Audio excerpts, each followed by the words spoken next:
受到疫情的影响，为帮助基层的经济，议员车辆界进行透过市政总咨询，建议市长向中央来争取每人5000块的纾困金。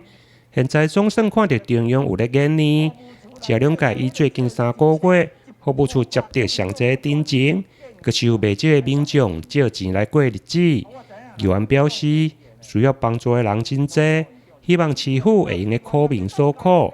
扩大帮助社会变恩好。5000毋是足济，但是呢，拄好及时有，及时有啊。所以民间咧甲你讹落的时阵，伊讲啦，你国民党你敢去支持民进党？我毋是支持哦。这是有在市民啊，无咧支持。这是台南市民全国的苦民之苦。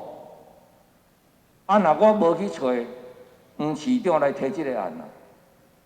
我搁大罗天生苏贞昌是绝对袂当听我的，我知影，因为我拢伫媒体上有咧甲检讨。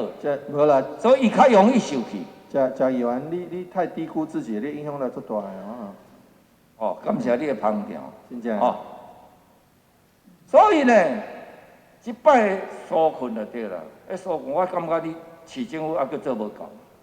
市长我要遮真侪遮艰苦人啊，看。是。伊并无列册啊，吼。伫即个列册内底迄个补助啊，无去用列入了。你手内呢，应该还阁有一寡除了重大灾害的钱以外呢，灾害准备金，你应该会当阁摕一寡出来做安那呢？希望对社会局遮扩大去帮忙困难的人。啊，当然对你来讲，是毋是会依法无据？哦，这点呢，你爱去克服。你讲伫个列册内面无伫内底？对，列册内底无诶，我拜托你。接续议员车辆界嘛，以即届的奥运好成绩，不但全民拢咧看奥运，就连政府嘛伫咧趁小刀。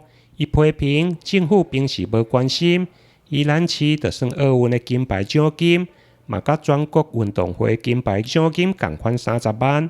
除了要求市府爱提悬奖金以外，另外嘛关心倒球中心的未来发展，重视基层的选手培训。台南新闻林根刘品言采访报道。